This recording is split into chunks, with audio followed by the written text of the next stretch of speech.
Good morning students. Class third Hindi 2 आपके quarterly exam में chapter आएंगे 1, 2, 3, 4, 5।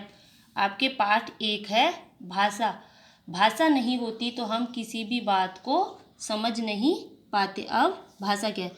भाषा बोल सुनकर या लिख पढ़कर अपने मन की बात, विचार या भाव एक दूसरे को बताना भाषा कहलाता है। यानी अपने मन की बात बोलकर, सुनकर या लिखकर, पढ़कर समझना या बताना भाषा कहलाता है। अपने मन की बात एक दूसरे तक पहुंचाने के माध्यमों के आधार पर भाषा के 2 रूप होते हैं। पहला है मौखिक। मौखिक भाषा में बोलकर और सुनकर मन की बात, विचार या भाव एक दूसरे को समझाए जाते हैं। मौखिक भाषा में हम बोलकर और सुनकर अपने मन की बात या विचार, भाव एक दूसरे को समझते हैं या समझाए जाते हैं। अब है लिखित भाषा।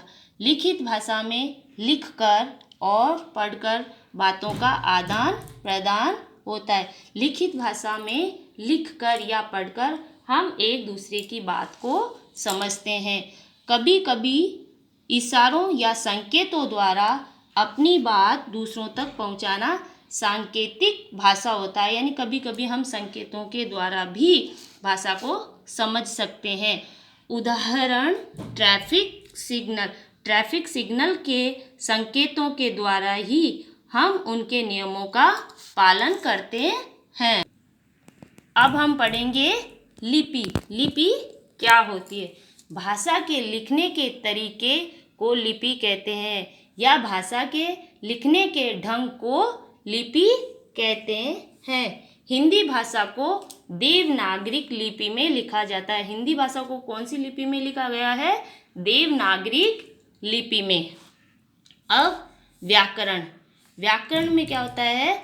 व्याकरण के द्वारा ही हम भाषा को शुद्ध रूप सीखने के लिए नियम बनाए गए हैं, जिन्हें हम व्याकरण द्वारा सीखते हैं। व्याकरण द्वारा भाषा को शुद्ध बोलने व पढ़ने के नियमों की जानकारी मिलती है।